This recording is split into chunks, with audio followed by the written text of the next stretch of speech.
When we began the Biblical Wild 2 years ago, the notion was that there was a need within this diocese and perhaps beyond our borders for there to be a deeper engagement with Holy Scripture, for a return to the foundations of the faith, the fundamentals of what informs who we are as Christians.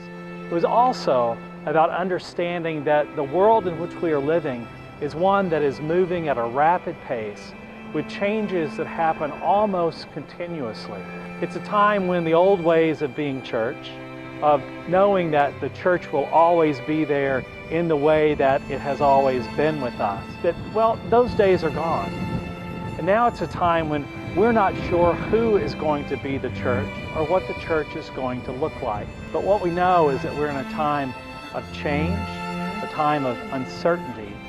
a time of fear about the present and fear about the future. And 2 years ago, we began with the book of Genesis, and we've just ended with the book of Revelation. It's been an opportunity to look at grand sweeping themes, to look at particular moments in the life of faith, whether it's our Hebrew ancestors or those who went before us in the early days of the church. An opportunity to take a look at what it is that has formed the foundation upon which we base our faith today. What we've discovered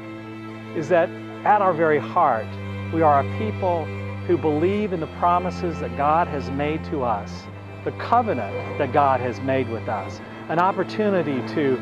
say that God will be with us always, even unto the end of the ages,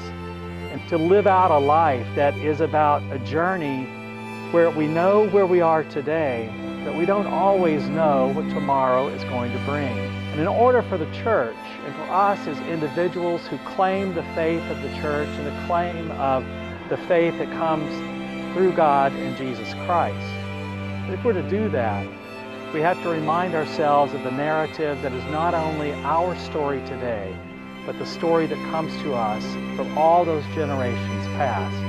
and point us toward the generations that will be in the future. I've enjoyed my time with you over these past 2 years with these weekly encounters through video teaching of Holy Scripture. The Biblical Wild has been an opportunity for us to recognize that we have to move from our place of settledness into a time of being a pioneer, of going to the edge of the wilderness and even beyond, going to those places where there is wildness and there's possibility, where there's creativity and there's hope. My hope and my prayer is that what we began together with the Biblical Wild will not end here, but that it will be a continuing process of lifelong learning and growing, of going deeper in the faith, and an understanding of how Holy Scripture and the narrative of our lives come together into one grand narrative of God's purposes for all of creation. May God bless you this day and always.